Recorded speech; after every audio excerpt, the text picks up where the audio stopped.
Tudo bem? Me chamo Vitor e eu escolhi estar falando aí sobre o hormônio do cortisol, né?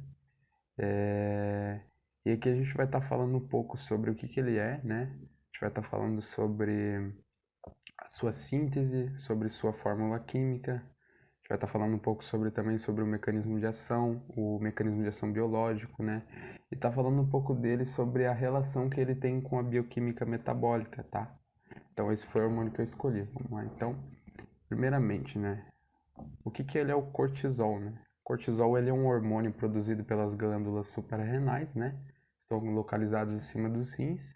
A função do cortisol é ajudar o organismo a controlar o estresse, reduzir inflamações, contribuir para o funcionamento do sistema imune e manter os níveis de açúcar no sangue constantes, assim como a pressão arterial. Então esse é o famoso hormônio do estresse, né? Que o pessoal conhece aí, falou em cortisol, o pessoal já, putz, é o hormônio do estresse, né? Então aí é. Então isso é o cortisol, né? Então, tá passando para frente aqui. Agora a gente vai estar falando um pouco sobre sua síntese, né? O cortisol ele é sintetizado a partir da progesterona, o precursor de todos os hormônios esteroides. A conversão envolve a hidroxilização do C11, né? Que é o carbono 11, o carbono 17 e o C21, né? A síntese ocorre na zona fasciculata do córtex da adrenal, tá? Que eu deixei uma imagem aqui para a gente estar podendo entender, né? Aqui a gente vê as glândulas suprarrenais, né? E todo o esquema ali da onde que parte ali da onde que ele é sintetizado o hormônio do cortisol, tá? Já tá passando aqui para frente aqui. Essa é a sua fórmula química, né? A fórmula química do cortisol, né? Do hormônio do cortisol. É uma fórmula química aí que possui em sua estrutura 21 átomos de carbono, possui 30 hidrogênios e 5 oxigênios. Né? Os parentes ali são 21 carbonos, 30 hidrogênios e 5 oxigênios. Basicamente é isso, né? Então essa é a estrutura dele ali, para vocês poderem observar bem, né? Então, tá passando aqui para frente. Então a classificação dele, né, que ele é classificado como um esteroide, então eles são lipídios, né? Formados por ácidos gráficos e alcoóis da cadeia cíclica fechada. Então a classificação dele os esteroides são lipídios. Tá?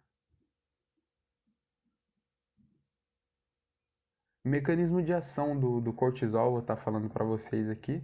O cortisol ele age como um antagonista fisiológico da insulina por promover a quebra das moléculas de carboidratos, lipídios e proteínas. Desta maneira, mobilizando as reservas energéticas. Isto aumenta a glicemia e a produção de glicogênio no fígado. Tá? Então, vamos para o mecanismo biológico. Os efeitos biológicos do cortisol incluem o catabolismo de proteínas em todas as células do organismo, com exceção do fígado e uma vez na circulação. Os aminoácidos são translocados para o fígado para serem transformados em glicose através da gliconeogênese, facilitam a ação de outros hormônios, principalmente glucagon e GH, que é aquele hormônio do crescimento, no processo da gliconeogênese. Funcionam como um antagonista da insulina por inibir a captação e a oxidação da glicose, promovem a ativação de lipase e a degradação de triglicerídeos no tecido adiposo, formando glicerol e ácidos graxos, que são utilizados nos tecidos ativos para a produção de energia. Promovem a adaptação ao estresse e a manutenção dos níveis de glicose adequados mesmo em períodos de jejum, tá? E a relação, né, do cortisol com o metabolismo, que na verdade a gente já falou um pouco ali, né, que tem tudo a ver com a gliconeogênese e tal.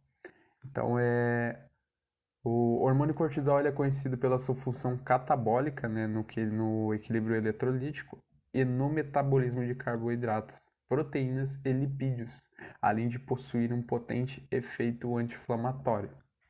Então é isso, gente. É isso que eu iria estar falando aí sobre o cortisol, né? A gente falou aí sobre a sua síntese, o que ele é, a sua classificação, a sua fórmula química, né? E basicamente é isso, beleza?